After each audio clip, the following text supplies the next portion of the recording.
tient pas. Moi, je trouve en plus que c'était pas... Franchement, c'était pas hyper gênant. C'est mignon. Après, il y a beaucoup de personnes qui m'ont dit que j'ai eu énormément de courage d'y aller malgré. Bien sûr. La prod, ils auraient dû te mettre un dentiste d'urgence, elle a raison. On t'aurait trouvé un dentiste. Tu m'aurais appelé, moi. Sur ma vie, je t'aurais... Moi, j'ai un centre dentaire, moi. Ah bon? Ma vie, frère, tu me demandes, j'ai tout. C'est méchant. Voilà. Alors, les chéris, hier, c'était le 5e épisode de la 18e saison de L'amour est dans le pré. Si vous avez loupé l'épisode, on vous a fait un petit débrief. Alors, hier, il y avait 6 agriculteurs en recherche d'amour. On s'est focalisé sur les 4 qui ont le plus fait parler sur les réseaux. Et on commence avec Roméo, producteur de fourrage. Ouais. J'y suis pour Décidément, j'y suis pour rien. Il est producteur de fourrage dans le Doubs. Il a accueilli chez lui 2 prétendantes, Clotilde, qui est plutôt discrète, et Sophie, très très vivante, avec qui Roméo a fait des allusions comme on aime. Écoutez. Je vais essayer comme ça. J'ai peur de faire de la charpie, vraiment. Parce que c'est tout mou, donc... C'est vrai? T'aimes bien quand c'est dur? Mes bonbons préférés. C'est vrai? T'aimes le gingembre? Ouais, pas trop, parce qu'après, moi, je fais rien de la nuit. J'aurais aimé faire une formation déjà de... J'aurais voulu faire, parce que je masse aussi, je fais des massages. Voilà. Ah ben, qui c'est qui peut pas? La grivoiserie. On va pouvoir se déshabiller un petit peu. Et puis, non.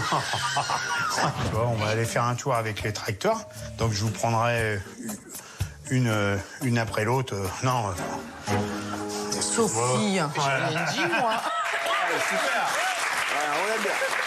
Bravo aux équipes. T'aimes bien cette petite balle, hein? Ah ouais, Donald, t'aimes bien ça. Hein, Moi, j'adore ça, ouais. T'aimes bien ça. Ensuite, on s'est intéressé à Julien et ses 2 prétendantes. Ses 2 prétendants, d'ailleurs, Bastien et Thibaut. Julien, pour ceux qui ont loupé la semaine dernière, c'est le maniaque de la chaussure. Ouais. Regardez. Retirer les Allez, rentre. Bon, par contre, tu peux m'enlever les godasses? Oui, bien sûr. J'allais te demander. Salut. Comment vas-tu? Ah ouais, toi? Super. Tu m'enlèves les godasses, s'il te plaît? Non, mais j'ai dit la même chose à lui. Je me suis fait engueuler aussi, hein. Non, mais pas. Ok. Alors, vous allez voir que Thibaut, il n'a pas passé une super nuit. Et vous allez comprendre pourquoi tout de suite. Alors, très content d'être là, hein, ça, il n'y a pas de souci, mais pas super bien dormi, vu que j'ai un voisin de chambre qui s'appelle, je crois, Bastien, qui a ronflé toute la nuit, qui a parlé. C'était top. Donc j'ai hésité entre aller le tuer ou essayer de me retourner, de me rendormir. Jean-Noël, est-ce que Julien, c'est ton style ou pas du tout? Alors, c'est mon style, mais il a un caractère qui est bien trempé quand même. déjà, Et je pense que ça l'aurait pas fait. Ça l'aurait pas fait. T'as pas eu de coup de cœur? Physiquement, ça va. Ouais. Mais vraiment, le caractère, c'est pas pour moi. C'est pas ton délire. Non, non. Alors, comment Bastien a vécu sa nuit? Eh ben, regardez-lui plutôt bien. Regardez. Le ronfleur. Donc finalement, t'as dormi avec le chauffage? Non. Non? Ça a été? Oui, ouais. Parce que moi, j'ai trouvé que dans la pièce, il faisait bon. Bah, je me suis levé, il était quoi 2 heures 2h30. Bah, quand t'as commencé à ronfler, parler, quoi. Ah, carrément? Ouais.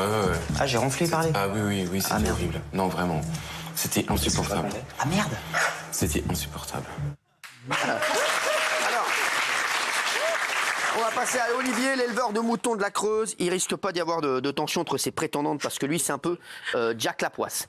Une de ses prétendantes s'est déjà barrée. Regardez. Ah oui? Ça me fait très plaisir que tu sois là.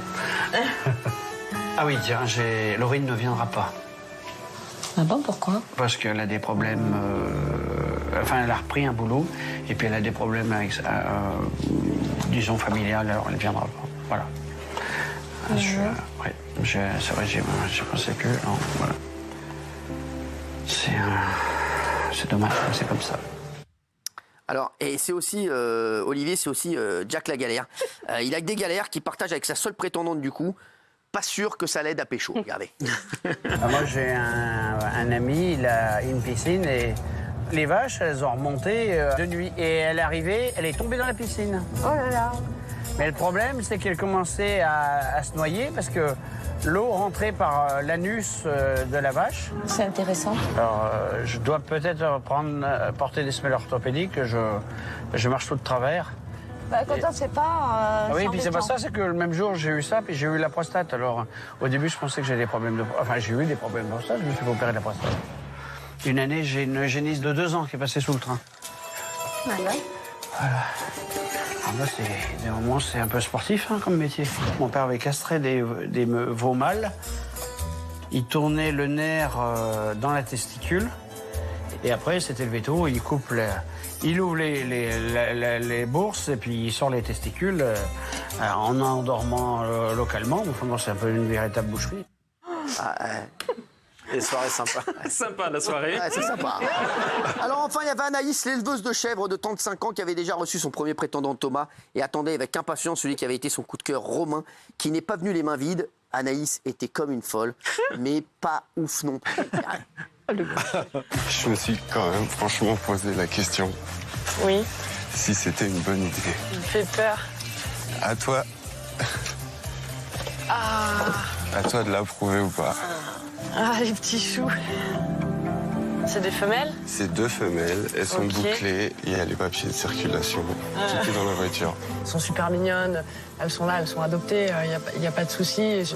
Après, c'est vrai que ça me donne un peu de boulot en plus parce que du coup, elles ne savent pas encore biberonner. Je ne peux pas les mettre tout de suite avec les autres pour une histoire sanitaire. Je préfère les garder un peu en quarantaine. Et puis surtout, j'ai déjà gardé beaucoup trop de chevrettes, quoi. Alors, Romain, à part faire des cadeaux un peu relous, il a des tendances cheloues, il est pas hyper rassurant le gars. T'as pas envie de le croiser dans le noir, hein. Regardez. Regarde, dans ton tiroir de couvert, j'ai mis un désosseur. Un quoi? Un couteau. Ok. T'as l'intention de désosser quelqu'un ou? Non. T'étais sûr que tu veux dormir dans la même chambre Je sais que lui? pas, en plus il a une pelle dans sa voiture et tout, ça commence à m'inquiéter cette histoire. On passera un petit coup de détecteur sur toi, vérifier qu'il n'y a pas une dent en or, une prothèse quelque part qui pourrait t'identifier. Qu'est-ce que c'est que ce boucher qui arrive avec des couteaux et une pelle pour enterrer Thomas au fond du jardin? Je vais pas dire que ça me fait peur non plus, mais je trouve ça bizarre en fait. Alors vous allez voir en plus que Romain, plus il s'explique, plus il s'enfonce. Regardez. Pourquoi t'as une pelle dans ta voiture en fait? À part pour enterrer Thomas, c'était quoi l'idée? Mais je crois que c'était que ça. Moi en tout cas, c'est la seule réponse que j'ai eue, quoi. Non? Et il y a le détecteur à métaux aussi dans la voiture. Ouais. Et puis. Pour faire quoi alors? Eh ben, je mets toujours ça dans ma caisse quand je me casse en vadrouille. Quand je pars en week-end ou quoi, ou que je vais chez mes parents, c'est le matos que je prends tout le temps. Donc, D'accord, t'as envie de sonder, au cas voir un peu. où, si des petites insomnies. Ouais, d'accord. Voilà, ça a été incroyable. Hein. Jean-Noël, ça te plaît la saison de l'amour est dans le pré cette année? Oui, je pense que ça manque un petit peu de piment. Ouais, c'est ça, hein, on est d'accord. Toi, tu mettais du piment, toi. Hein. Voilà, mais je pense que ça va venir. Ça va venir, exactement. Bon, tu nous dis si tu trouves l'amour. Hein. Bien sûr. Viens avec lui. Hein. Ouais, d'accord. Ah bah obligatoire. Tu seras toujours le bienvenu. Entendu, merci. Bah merci, tu es toujours le bienvenu ici, mon Jean-Noël.